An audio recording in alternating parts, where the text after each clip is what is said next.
Hello everyone and welcome back. YouTube informs me that my stream status is poor, the connection is poor. Hopefully that will resolve itself during the course of the lecture. If not, then I'm just going to finish the lecture anyway, and people can watch it as a recording later if things really go badly. Okay. So we have a few minutes if anybody wants to ask me a question.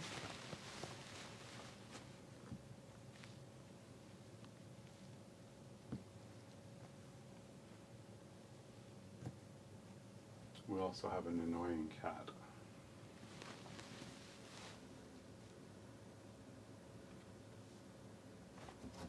Okay, that's enough of that.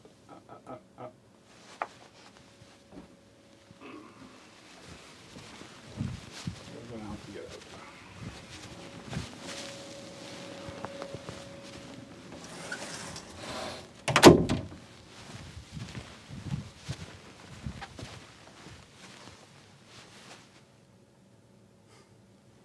I will tell my cat that my cats, that we love them. They're cats. We just got them from some people who were giving them away because they were moving to some place where they couldn't keep cats. I don't know what that's about. They are called Q-Tip is the one you just saw, and the other one is called Casper. They're a brother and sister who seem to really love each other.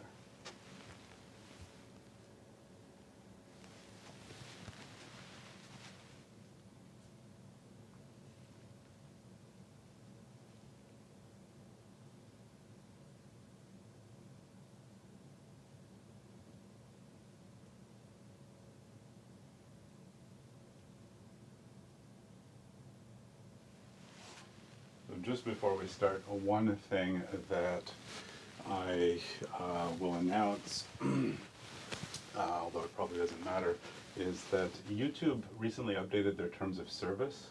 So, and if you read the legalese, it actually says that they are allowed to put ads on even their non-partners.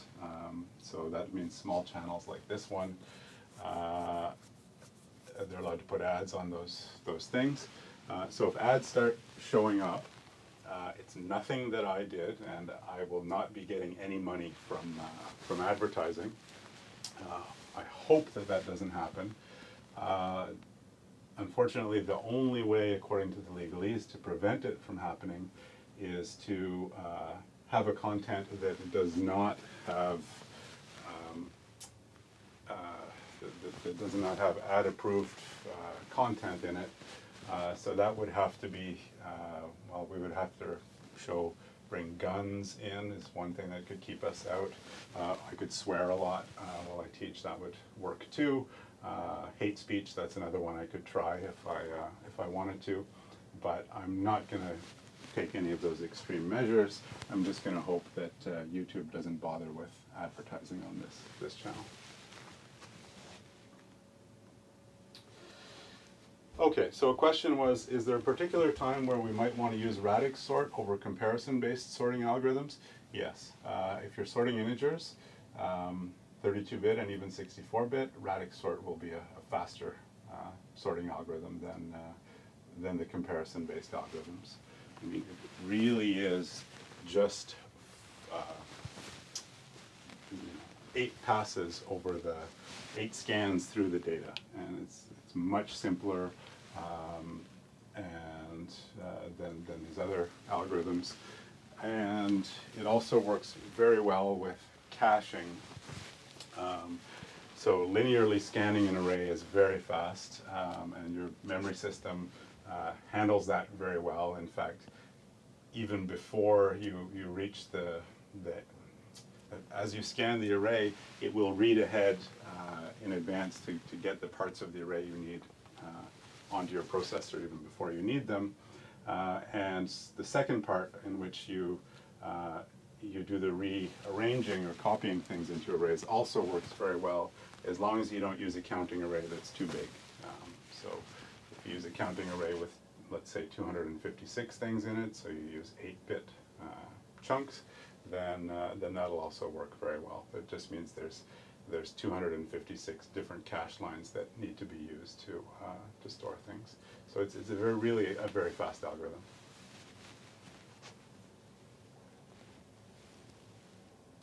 The advantage of the comparison-based algorithms is their generality, not their performance. These specialized algorithms tend to be faster.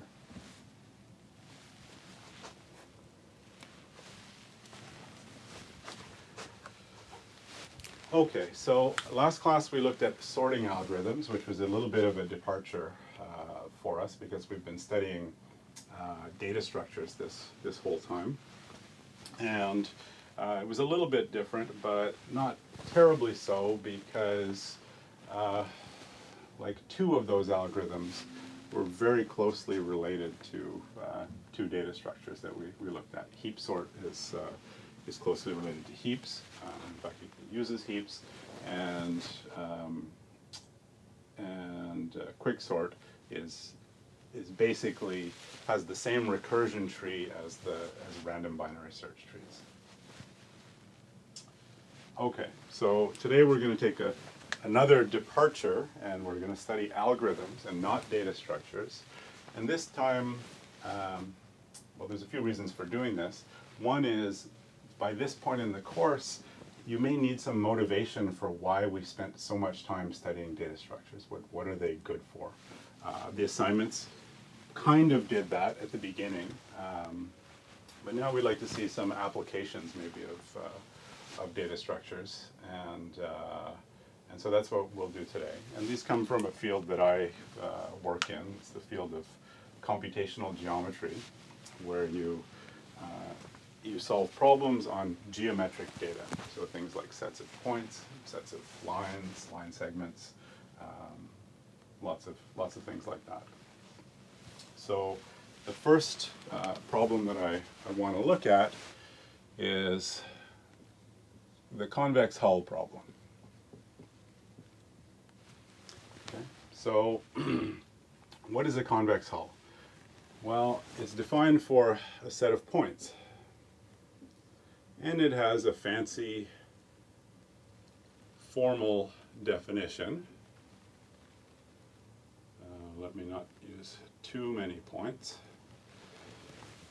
It has a fancy formal definition of being the smallest convex region that contains all the points, but there's a more natural way to think about it, which is the following. So I've drawn some points. These are points in the plane, or points on the board, if you like. Imagine that this was not a glass whiteboard, but maybe a cork board, and I could, instead of these points, these things being points, imagine these were nails that I had hammered into the wall here, but not hammered in all the way, hammered them so they're left sticking out. And now I take a big elastic band, not really big, just a good stretchy elastic band. Hold it over all the nails, and then let it go, and see what it snaps to. Okay? So it's going to snap tightly around this thing, and it's going to make a, it's going to look like this. As long as the band, when it's not stretched, is not too long, it's going to make a very nice tight shape around these nails. So, right, so an elastic band, it's going to have between, nails on the outside, it's going to be pulled tight and straight, and there's not going to be any sort of concavities. Like, it's not going to, it doesn't, an elastic band won't do this, because then it's not tight, and it won't do this because when I held it out, the band was, all of the nails were inside the band, and when I let it go, they stay inside of it, and so this nail would be outside of it, so that doesn't happen. And so it's exactly a picture that looks like this. In fact, it's the smallest convex polygon that contains the points. And you can see that the vertices of this polygon are some of the points, and and then there's the edges, which are just connecting consecutive points here. Okay. So that's the problem. Easy for us to look at a picture like this and see what it's going to be like. If it's on a piece of paper, it's easy for us to draw the convex hull, even better if we have a ruler available. But it looks like some kind of problem that's easy. But if you ask a computer to solve it, well, a computer doesn't see pictures like this. What is this thing? This is a collection of points, and we've seen examples of point classes. It might have like two variables, I don't know, floats or integers. Let's say integers x and y, and then a set of points would be maybe just a list of points or maybe a hash set. It doesn't matter, but it's just a bunch of x and y coordinates, and it's not obvious from the x and y coordinates how we could get this thing. Okay, so so that's looks challenging. And when we say we want the convex hull, we want to compute it, what does that mean? Well, we've seen that the convex hull is made up of, it's a convex polygon whose vertices are sum of the points. And so maybe the output, when we, the input is this collection of points, and then maybe the output is just a list of the points, if you like, starting with the leftmost one, maybe, and if there's ties, you take the lowest one, but there's no tie here. This one is to the left of everything else. And then the points listed clockwise. So this would be the first thing in the output, the second thing in the output, the third thing, and P6. So the solution here is this list of these points that were my input points, P1 through P6, in that order. All right. And again, this, even now that it's well defined, it's not obvious. Not obvious how to solve this, right? If you had to sit down right now and write code for this, even if I didn't care about the efficiency, it would not be clear what you should do. I gave you a little bit of a hint when I said that it should start at the list of the output should start at the leftmost point, which means you could look through the whole list of points and find the one with the smallest x coordinate. And if there's two with the same smallest x coordinate, you take the one with the smaller y coordinate. So use that to break ties. And that will give you the leftmost, and in case of ties, lowest most point. So it would give you the first thing here.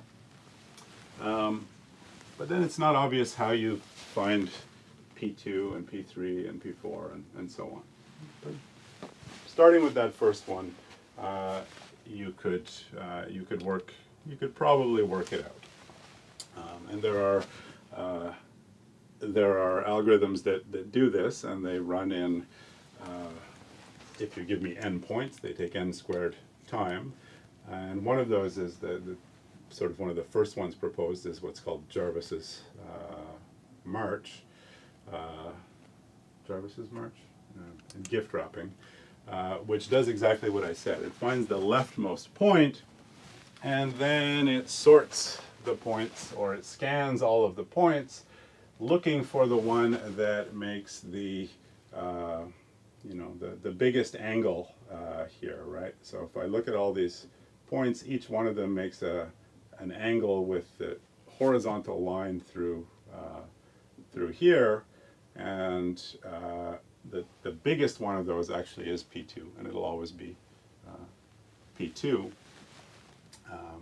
And then you can, then work from P2 and keep doing that. And you can make that work out, but you realize that that means each time you look at a point, you will be having to look at all the other points to see which is the next one that makes the sort of next biggest angle. So you'll get an n-squared algorithm this way, so good for a small number of points, but not good for a lot of points. Kate asks, does the order of the output points matter? Yes, I would like them in clockwise order around as they appear when you walk around this thing clockwise. Just so we have a target. We can say, yes, this is there's one correct output for any particular point set. All right. So back in the year that I was born, a famous mathematician named Ron Graham solved this problem. Maybe I will show you a picture of him, because I like to do that.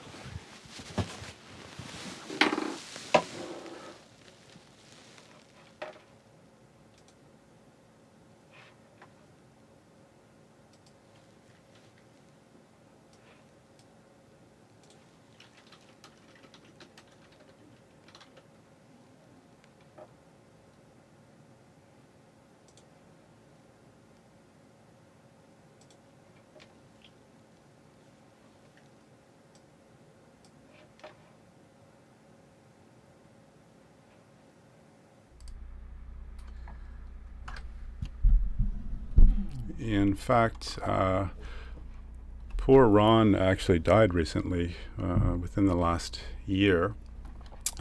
But here are some pictures of him in his prime. There's one where he's looking really fit. So he's doing math since the 60s and 70s. Not only was he a world-class mathematician, but he was also a world-class juggler. And a pretty good acrobat as well. And he continued this, up until a fairly ripe old age. He's not so young in this picture, and he's still juggling. Okay, so he had this idea that you could do this efficiently.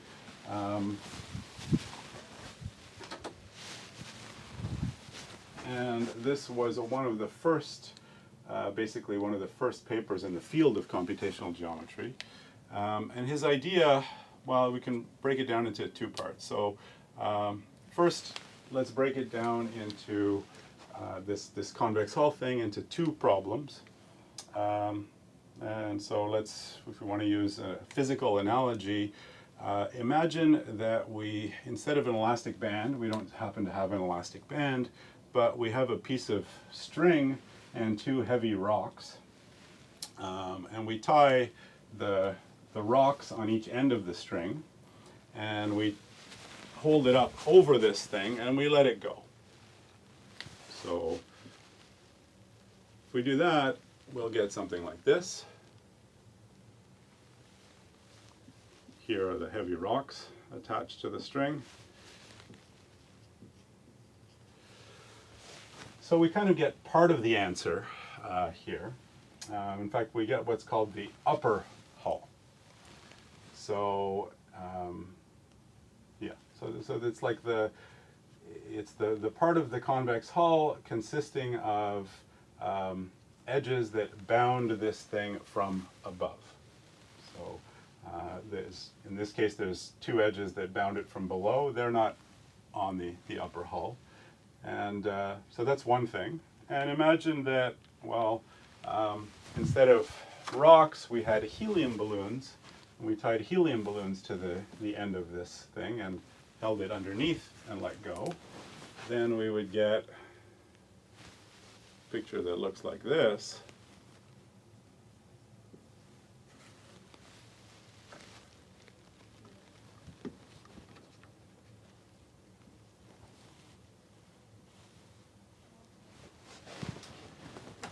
This green thing here that I've just drawn, that's the lower hull.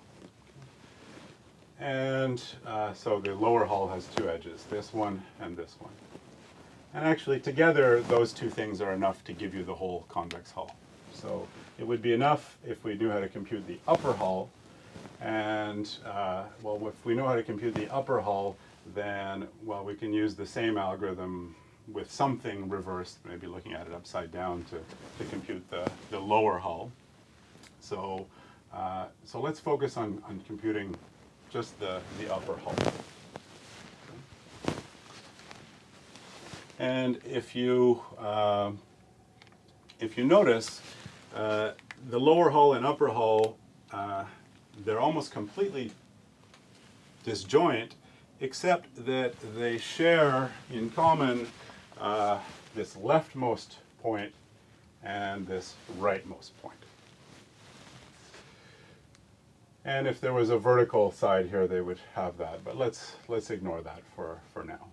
As long as no 2 points have the same y coordinate, these things would really share exactly 2 points in common. So for computing this upper hull, Graham had this idea that, well, we can do this with sorting and a stack. And how's that going to work? Well, let's do it. What's a color that I can use? Well, let's just do it heavily. So imagine we sort the points by x coordinate. So if we sort the points by x coordinate, this is the order that they come out in.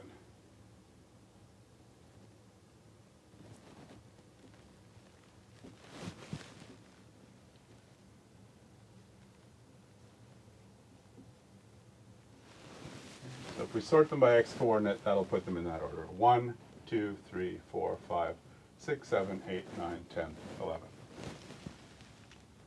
Now, we already know that the first point in our list is going to be on the upper hull. That's the one with the smallest x coordinate. So we're going to build the upper hull incrementally. Let me get a better pen. Not too bad. We're going to build the upper hull incrementally, and we're going to use a stack to store it as we build it. Okay, so and incrementally means at any time, we'll have the upper hull of the first I points built, and then from that we will add one more point and update so that we get the upper hull of all the points. All right, so we start with our stack containing the point 1.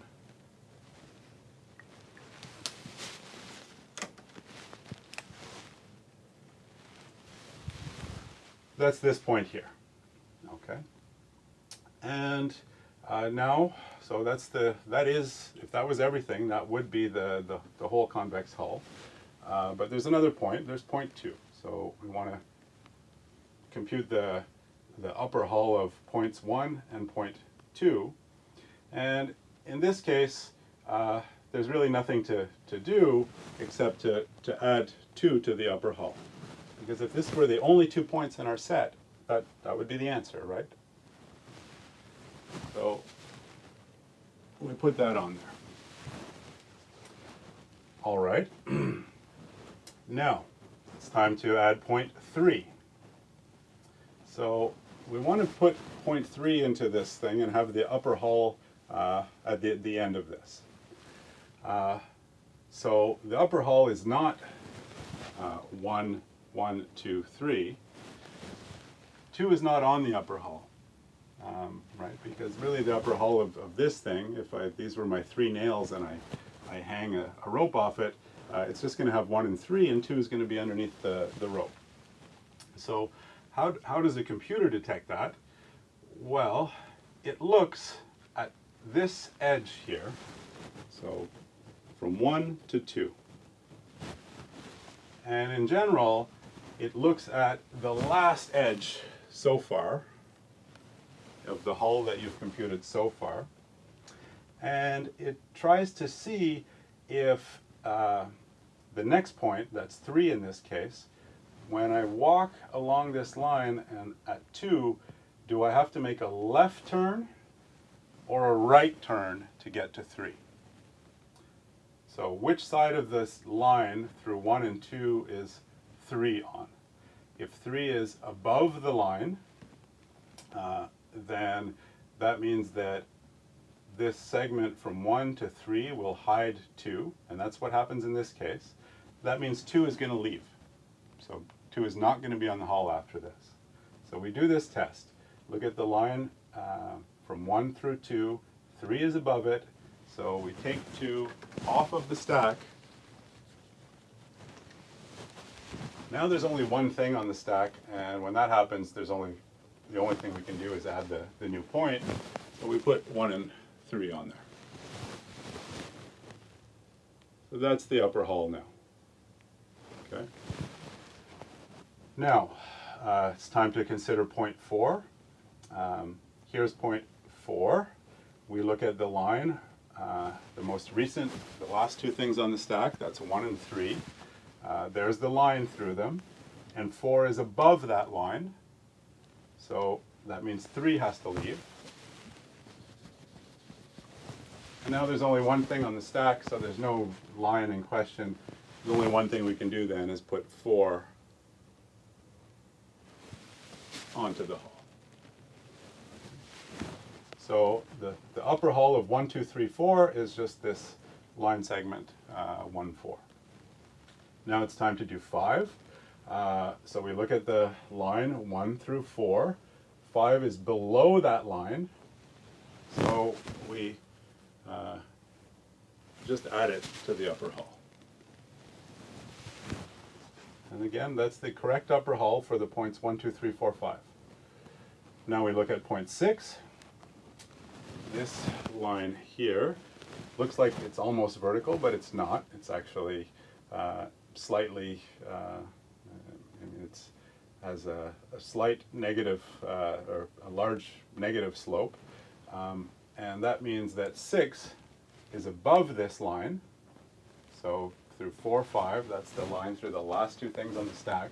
6 is above it, and so that means 5 is going to go away because it's hidden under the line for 6. But we're not quite done yet because we still have to think about the line 1, 4. Now that we've taken 5 away, we have to worry maybe we should take 4 away as well. In this case we don't, because the line 1 through 4 has 6 below it.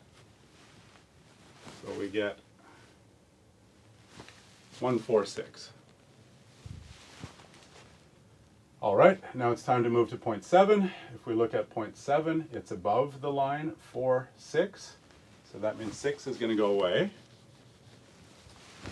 And we look at the line 1, 4. 7 is below the line 1, 4. So all we do now is add it. Now we look at 8. You're getting the idea. The line 4, 7, 8 is above it, so 7 is going to have to go away. But 8 is below the line 1, 4, so this line stays. 4 gets to stay, and we get this thing.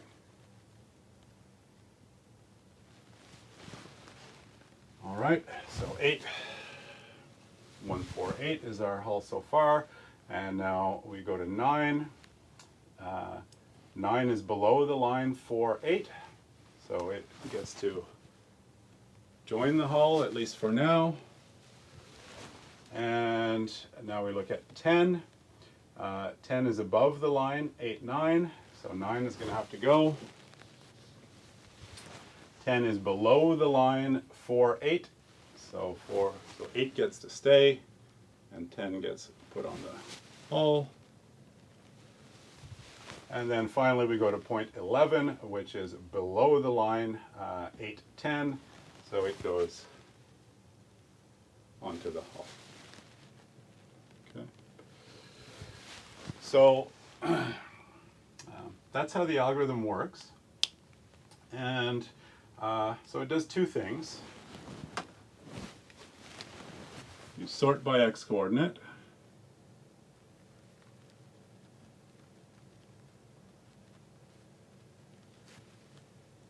And then we scan the sorted points.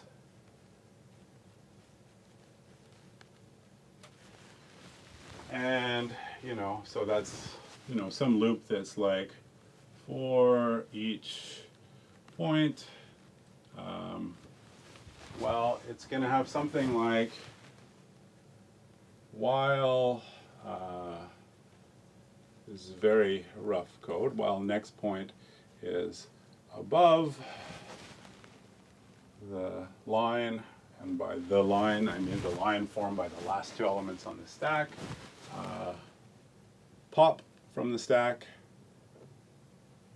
and finally when you're done, push the next point. You saw that's what we were doing the whole time here. We had a hull that had been computed for all of the points seen so far. Then we look at the next one. When we look at the next one, that involves popping some elements off of the stack until we stop doing that, and then we push the new one onto the stack. And why do we push the new one on? Why do we always push the new one onto the stack? Well, we do that because the point that we've seen last, the next point that we've just seen, is the one with largest x coordinate, and the point with largest x coordinate is always on the upper hull. Okay. Good. So is that? Hopefully that's clear how that algorithm works. So it's sort and scan using a stack. How long does it take? Well, sorting the points by x coordinate, we can use any of our comparison-based sorting algorithms. So that takes only O of n log n time. And if our points were ints, well, then you could even make this faster by using Radix sort. You can do it in O of n time if the ints aren't too big. Then there's this for loop, which has n iterations. There's this push operation each time you go through the for loop. That takes constant time. Wow. That was spectacular. I think the cat got into the ceiling and just came through the light cover. Okay. I'm fine. Nothing touched me. And let's see the cat. Come here. Cat's fine too. You want to say hi to people? No. So that's what I get for putting her outside and closing the door. I think she just went into the furnace room and found a way into the ceiling and walked across it. That was fun. Okay. All right. So n log n time. There's a for loop with n iterations, but inside that for loop there's a while loop. It looks like, so that looks like two nested loops, right? This one executes n times, and then there's a while loop in here that actually could execute a lot of times, right? In fact, it's quite possible to have a set of points that looks like this.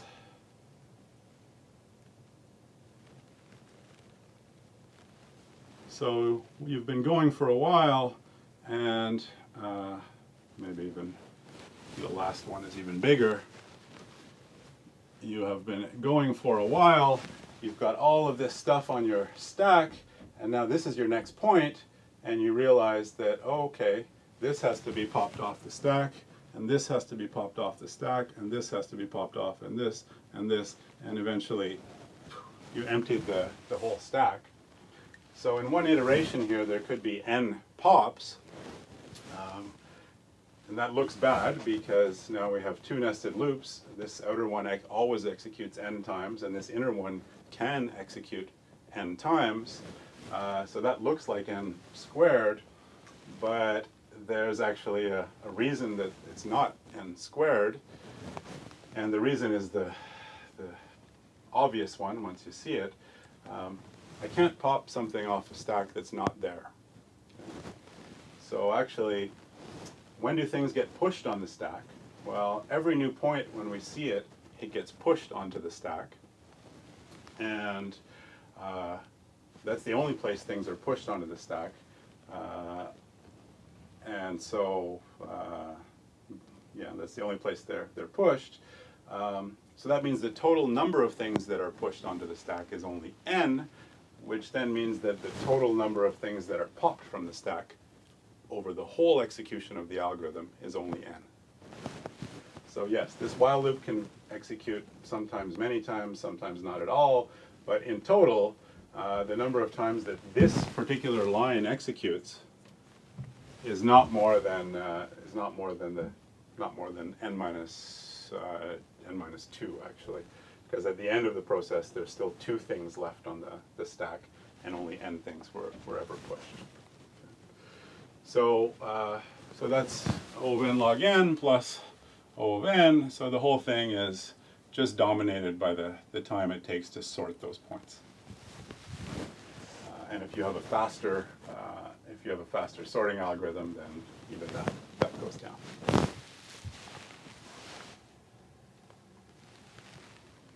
Okay. Good. So that's how you compute the upper hull. Computing the lower hull is exactly the same, but you look at the picture upside down, or you just, instead of sorting by increasing x coordinates, you sort by decreasing x coordinates. And where I was saying above, replace that with below, and where I was saying below, replace that with above. So the same algorithm gives you this, this part. Okay. And notice that means you only have to sort once, because if you sort them by increasing x coordinates, you can just reverse them to sort them, to get them sorted by decreasing x coordinates. So the hardest part of this whole thing is the sorting.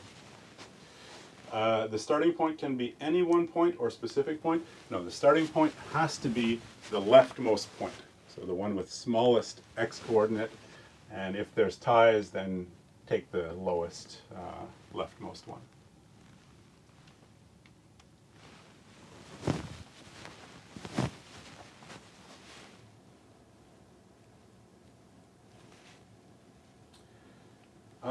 Okay, so why the O of n again?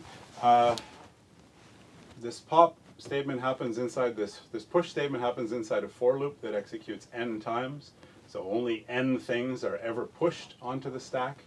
And this number of pops here cannot be more than the number of things that are pushed, right? You can't pop more things off a stack than are actually there. So that means this number of pops here is not more than the number of pushes, which is at most n. And in fact, if you think about the algorithm, you realize that it always leaves 2 points. There's always, it leaves 2 points on the stack after each iteration. So at the end, there's still 2 points at least left on the stack. So the number of pops is actually at most n minus 2. So every line of code here executes at most, at most n times.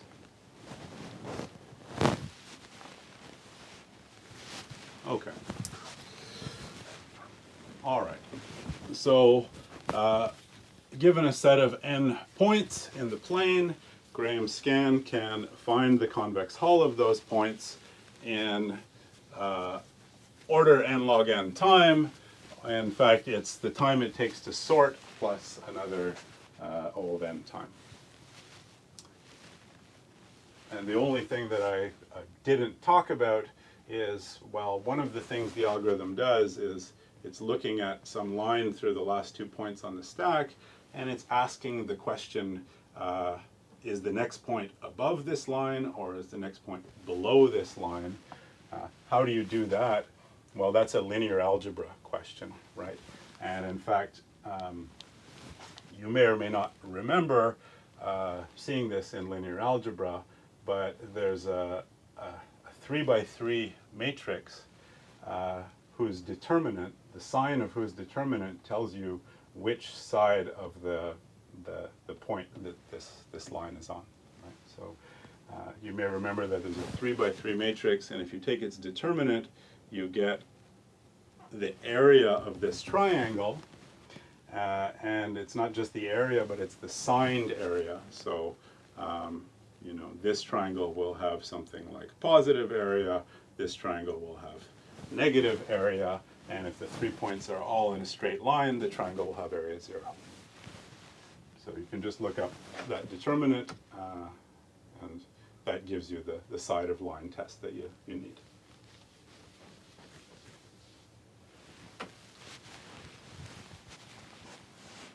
Yeah, so this is Graham's scan. So Graham's scan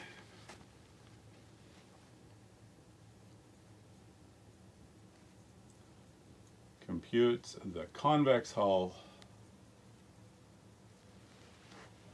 of an n-point set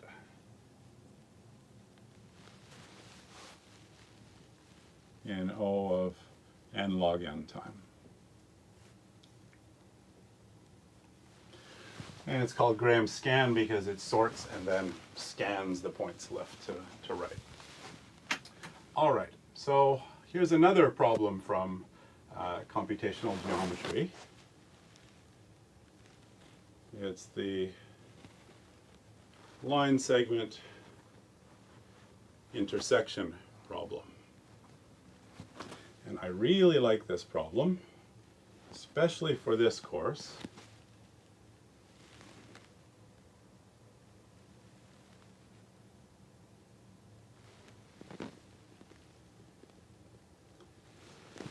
Because it illustrates, it actually uses a bunch of data structures. Okay. So, so here's the problem. You're given a set of line segments in the plane. What are line segments? Well, they consist of 2 points, so 4 coordinates, and you know it's really the line segment that joins those 2 points. And what are you supposed to output? Well, you're supposed to find for every pair of line segments that intersect, like this pair and this pair and this pair, you're supposed to report the intersection, which means what I want as output is a list of pairs. So if I call these lines A, B, C, D, E, and F, then in this case I would like the output to have BD. That's a pair that intersects. I would also like it to have CB. And I would also like it to have CE. That's this intersection here. Okay. Right there. Okay, so that's the input, and the output is a list consisting of pairs of lines that intersect.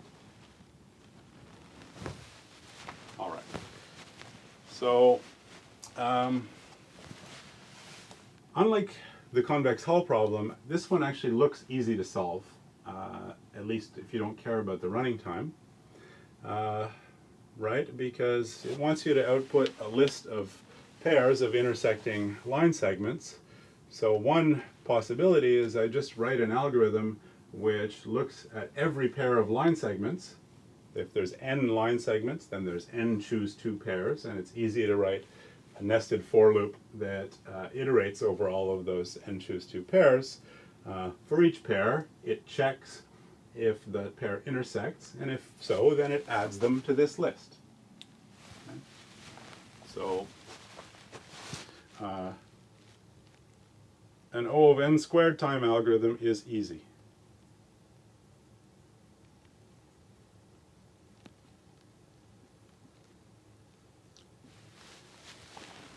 And if you think about it for a few minutes, you might say, okay, well,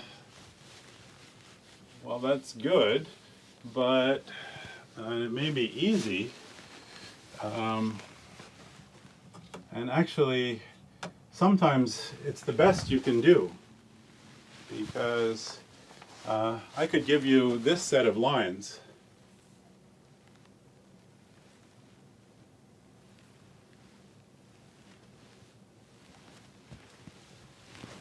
Here's a set of, let's say, n lines, 1, 2, 3, 4, 5.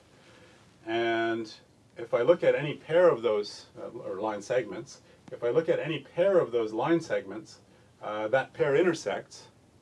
So that means that the number of intersections, so the size of the list that I have to output, is n choose 2, so about n squared. And so in this case, this requires output of size n choose 2, which is basically n squared over 2. So sometimes you can't do better than n squared. Sometimes you can't do better than n squared, and it's really easy to do n squared, so you could stop at this point and say, okay, this is an optimal algorithm, because there are some inputs where it's impossible for any algorithm to do any better.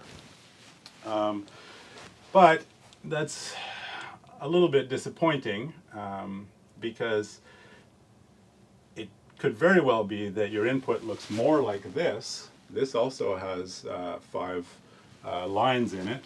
But there's only 3 intersections instead of the 5 choose 2 or 10 intersections that are in this picture. And in general, it's possible that you have 1,000,000 line segments and no intersections, in which case you can't say that, it requires that much time, because in that case the output is empty. So I want to look at algorithms that take something like the running time depends on n, as well as the number of intersections. So when the number of intersections is big, there's nothing you can do. You have to output a big list, means you have to make a big list. That takes a long time. And when the number of intersections is small, then maybe you can be faster. So we're going to define k is equal to the number of intersections.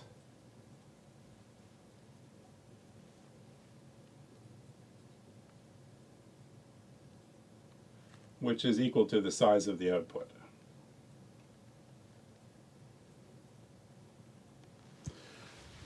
And we're going to come up with an algorithm whose running time is n plus k log n. So this is what we're shooting for. So if k is small, then this is really dominated by n log n. And then if k is big, so k is getting really big, then this is going to be dominated by k log n. So if you have lots of intersections, k, this basically, you have this output, and you're basically saying you have to pay log n for each thing in the output. So if the intersection is, the output is bigger than n, then that's what's costing you. But if you have a small thing, then you still have to pay log n for each thing in the input, but then the outputs don't affect the running time. Okay. And this is done by an algorithm called the Bentley-Ottman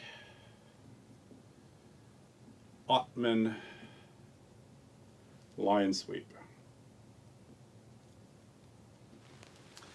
So the way you imagine the Bentley-Ottman line sweep is you imagine that there's a big vertical line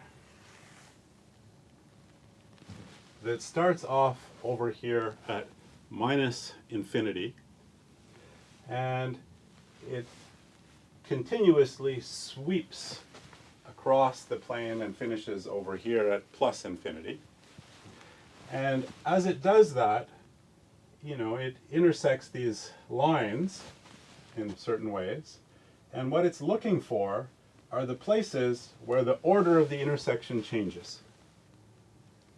Right? So, for example, here's one position of that vertical line where it sees A, B, D, and C in that order. A, B, D, C.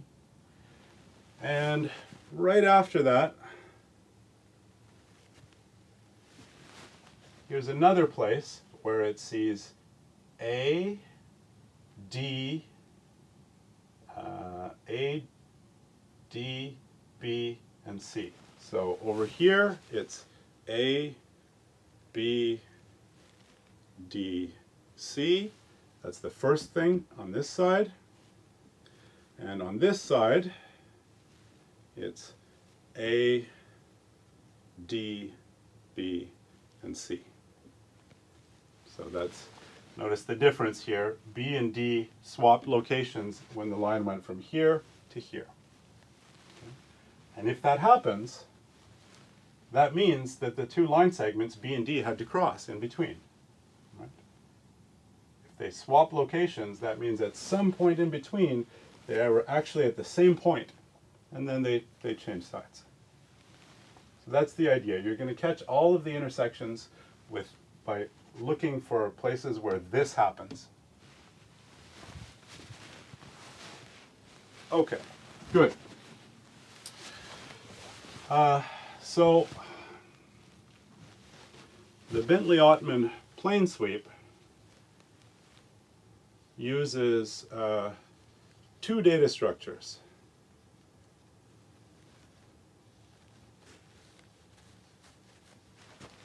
So there's going to be a binary search tree,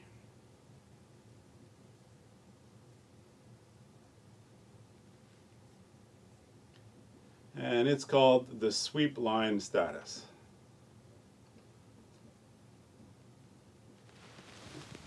So, initially when the sweep line is out here, there's nothing intersecting it, and that binary search tree is empty.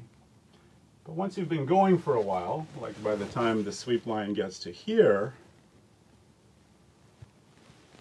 there are two things intersecting the line, and those two things are going to be stored in a binary search tree, so the segment A and the segment C, and the order in which they'll be stored is the order in which they intersect this line. Okay? So you can imagine you're doing it by the ordering of the y coordinates of this intersection. So that tree stores all of the segments that intersect the sweep line in the order of the intersection. Okay. And the other thing you're going to use is a priority queue.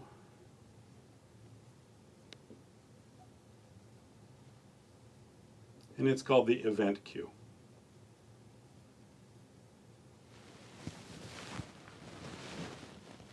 And that thing is going to store, eventually, it will actually store every x coordinate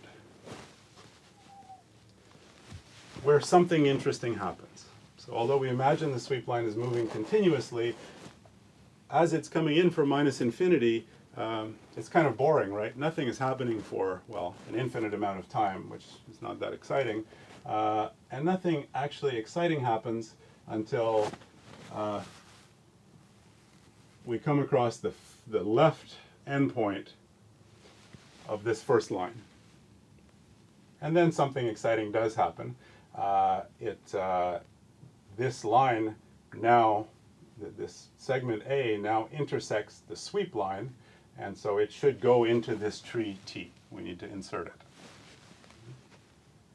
So the first thing that we're going to do is we're going to fill the priority queue with the x coordinates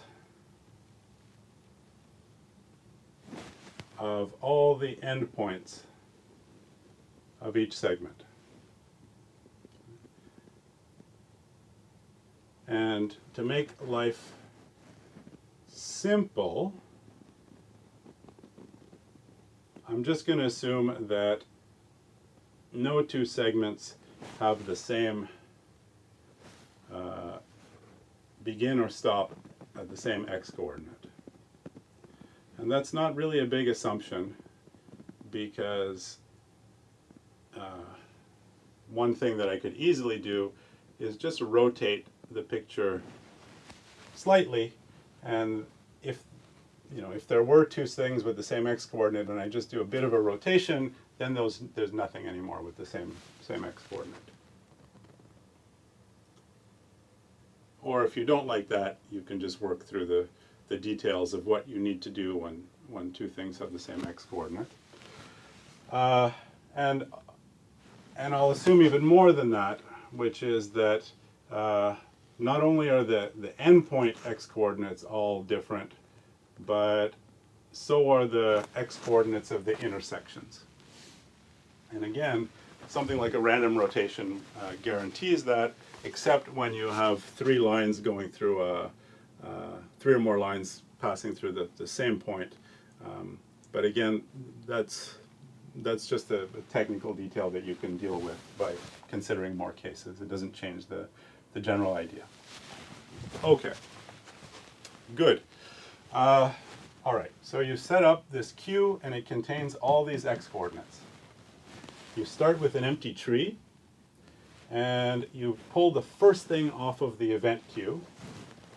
And the first thing in the event queue is the event that corresponds to the left endpoint of A. So you process that event, and processing that event means that you put A into your binary search tree. So, but at this point, A is in the binary search tree. And now I want to advance the sweep line again till the next interesting thing happens. And at this point, there's nothing interesting until this event. I advance the sweep line to this point, and now I see that, okay, something else has intersects the sweep line. This is a left endpoint event for the segment C. So if I look at my sweep line, which is stored in a binary search tree, I have A and C. So I'll add C at that point. And I'll do something else. So I just added C, and I can see that it's immediately beside A. In fact, you remember in a binary search tree, when you do a binary search, you see somewhere in the search path the two elements which are closest to the one you just added. In this case, it's trivial because there's only one thing, but I can see that these two are right beside each other. So I look at A and C, and I check if they're going to cross.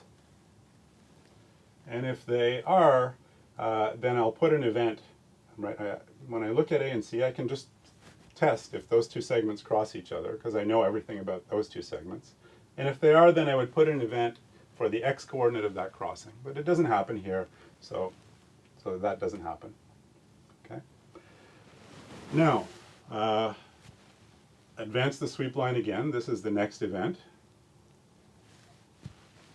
So what is this next event? Well, it's the left endpoint of B. And so that means I need to put it in the binary search tree on the sweep line. So it goes here. And it has these two neighbors, A and C.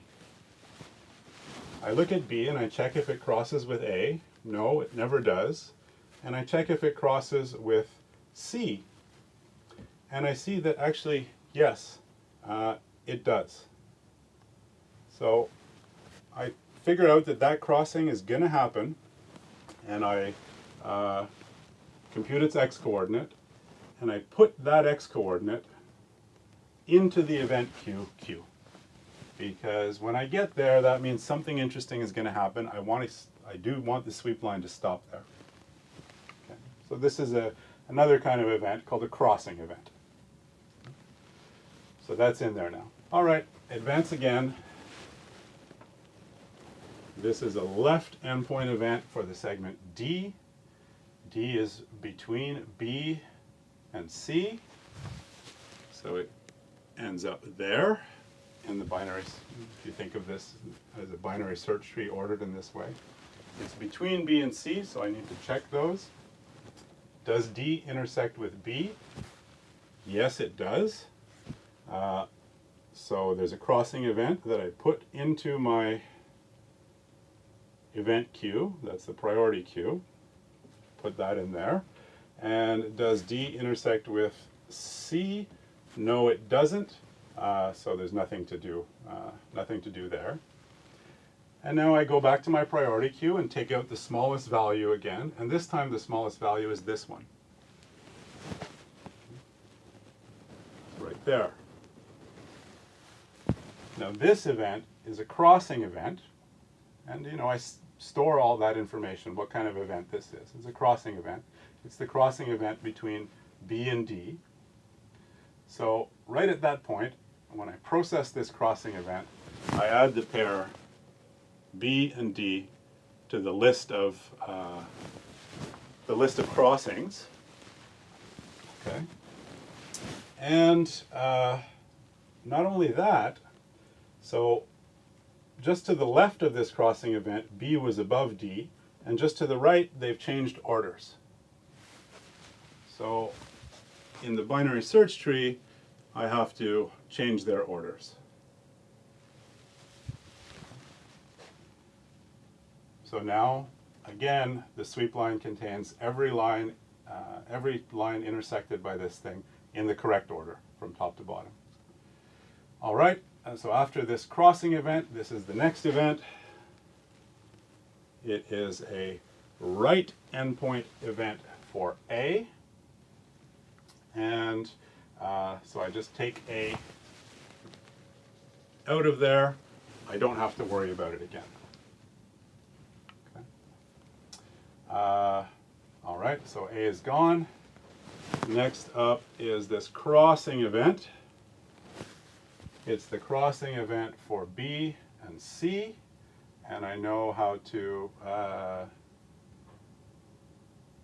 sorry, I did it the wrong way. These should have changed order. I think I erased them and then wrote them back exactly the same way they were. It's the crossing event for D and what are we looking at? C and B. So I put them in the list of crossings. I change the order.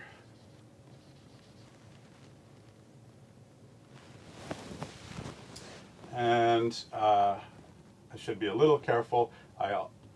Something that I neglected to do. When I change the order here, there's an extra check that I need to make.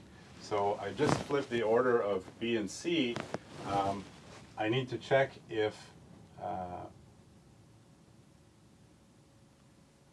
C, if it crosses with whatever it just became adjacent to. So I need to check if these two things cross. In this case, they don't. And you keep going this way. So each event, well, no, sorry. This is the next one, which has B dropping out.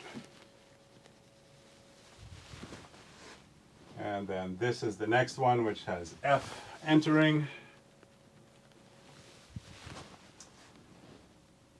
And then the next one is this one, which has E entering, and it enters between, it's below C.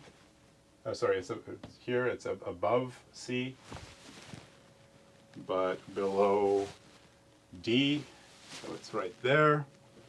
We check if it intersects with C, and we check if it, which it does, and we check if it intersects with D, which it doesn't.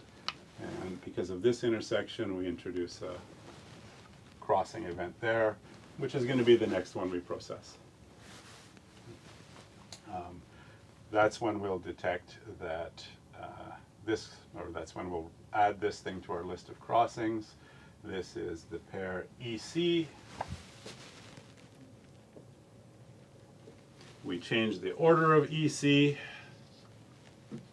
because they've just swapped orders. Right, now it's going to be E on top, sorry, C on top and E below from this point onwards. And while we're doing that, we would also check if C crosses with D. Here it doesn't. And we also check if E, well, if there was something below, we would check that as well. It doesn't. And then we finish off by, next event is the removal of D. The next event after that is the removal of E.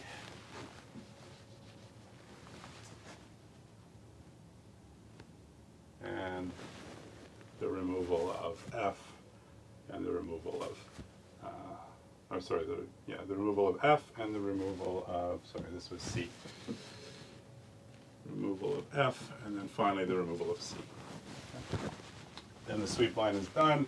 It goes off to infinity. Okay. Good. So that's the algorithm. And so just to be clear, when you process an event, something happens to the sweep line. Either you add something or you remove something. But in any of those cases, so for instance, if you add something, the thing that you add should be checked for intersections with the stuff that is just above and just below it. If you remove something, so maybe I had three things like this, and I remove this one, then these two should be checked because they're adjacent now. They should be checked to see if they intersect.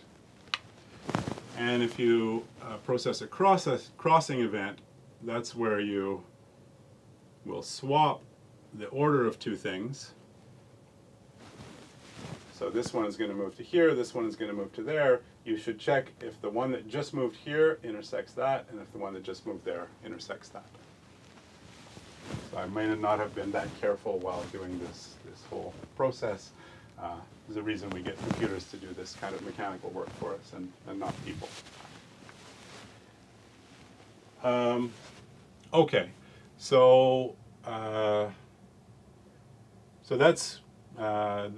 is the Bentley-Ottman line sweep algorithm for detecting line segment intersections. And well, let's see how fast it runs. So what are the steps? First step is put 2n endpoints into the priority queue. That's the first thing we did, was we created all the endpoint events, putting them in this priority queue. Okay, so that's one thing you've got to do. And if you look at all of through the whole execution of the algorithm, some more things get added to queue. What are those things that get added to queue? Those are actually the crossing events. Okay. So that's something else we have to account for. Eventually, over the whole course of the algorithm, we will put k crossing events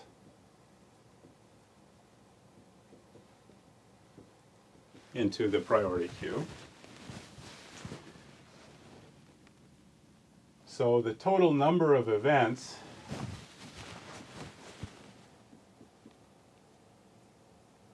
is 2n plus k. And what do we do for these events? Well, these are the three kinds of events. This is adding something to a binary search tree. This is removing something from a binary search tree, and at the same time, keeping track of the thing that is just above and just below, because you're going to want those, because you're going to check to see if they cross. But that just means you search in the binary search tree to find the thing you want to remove. During the search, you see what was just above and what was just below. And then there's this thing, which is, again, swapping the order of two things in a binary search tree, or if you like, it's removing both of them and then reinserting them in a different order, and then also at the same time, you know, when you do that reinsertion, so before you put them back, these two things are adjacent in the tree.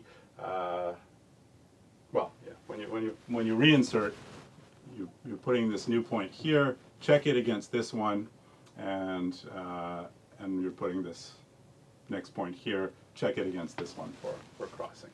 Okay. So each event is just a constant number of operations on a binary search tree, and the standard search operations and add and remove. Okay. So the number of binary search tree operations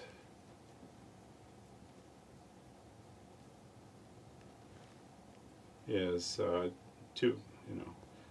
on the order of n plus k. So it's just proportional to the number of events. Each event causes a constant number of those operations. And so how long does this take? Well, this takes priority queues let you, like a heap for instance, let you add things in log n time. So this is going to be O of n log n because we're adding O of n things. This is going to be O of k log n because it's adding k things to a priority queue. And the number of binary search tree operations is n O of n plus k, so which is going to take O of n plus k log n time. And why log n? Because the size of the binary search tree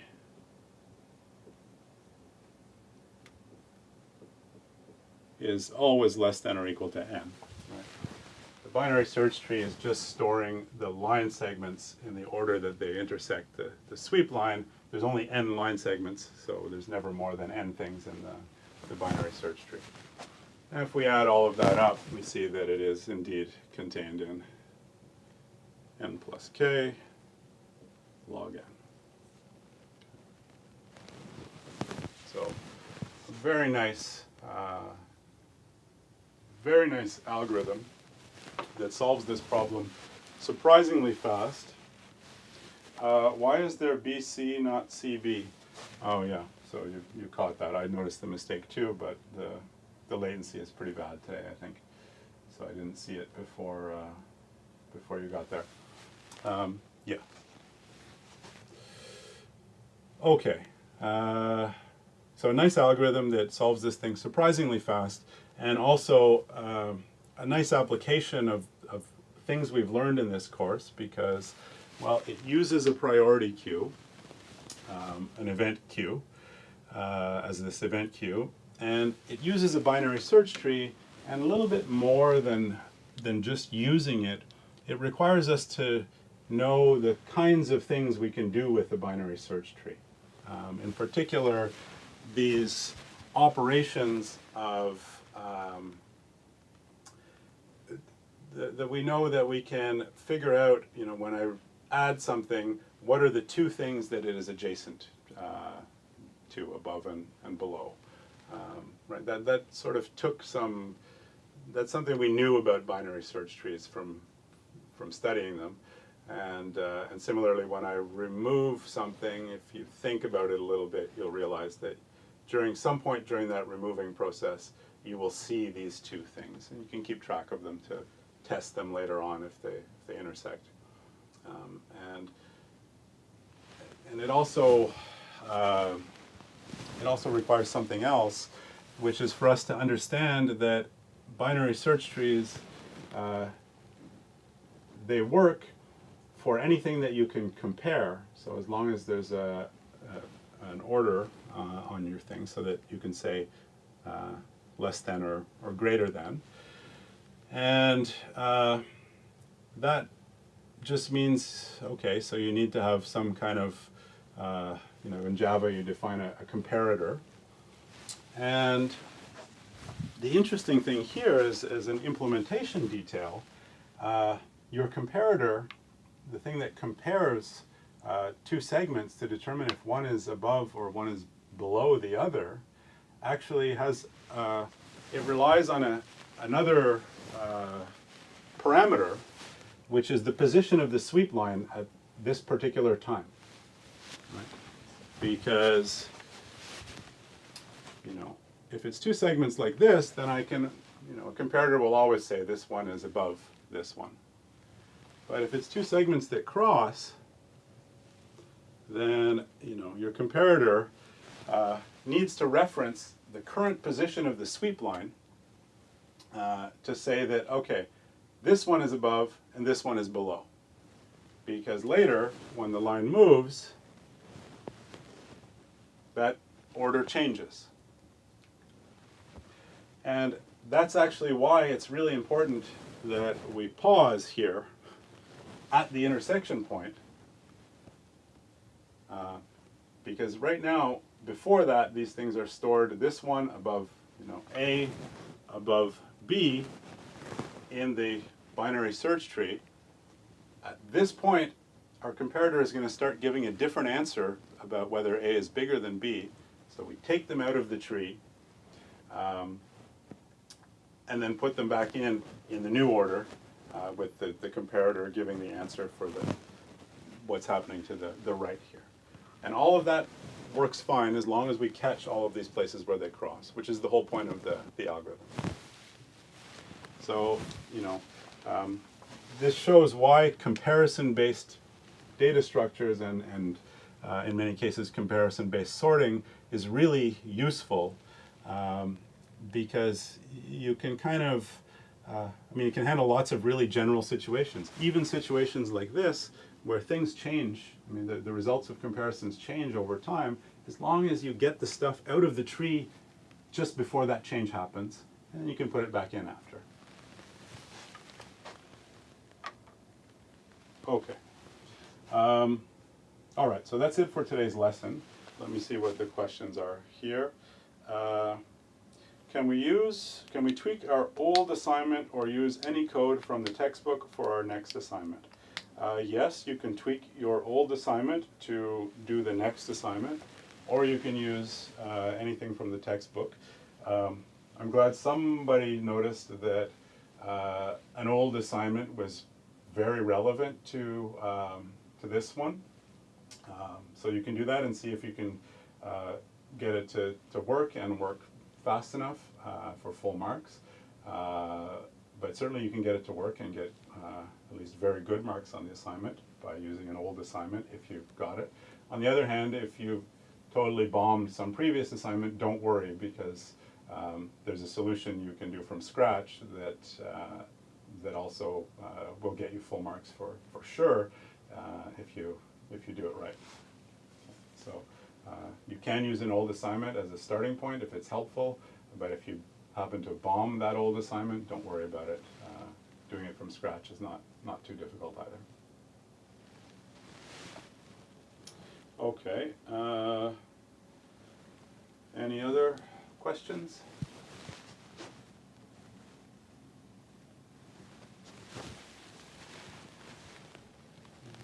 Good.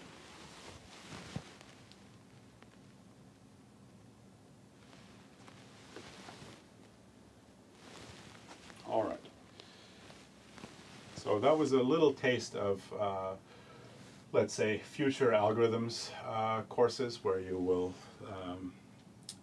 you'll see how to solve problems efficiently. And in a lot of cases, just like these two examples today, what it boils down to is clever use of good data structures. So in some cases, algorithms are a really simple use of data structures, just sort of the right one kind of jumps out at you. I think by now, for most of assignment one now, that seems to be most of you, if you look back at assignment one, will realize, oh yes, these were somehow easy questions, just needed to know what the right data structure was. So there's stuff like that. But then there's really somehow clever applications of just the right, two data structures to make this work. Plus a lot of careful thinking about the problem. All right. So that is a good place to end it for today.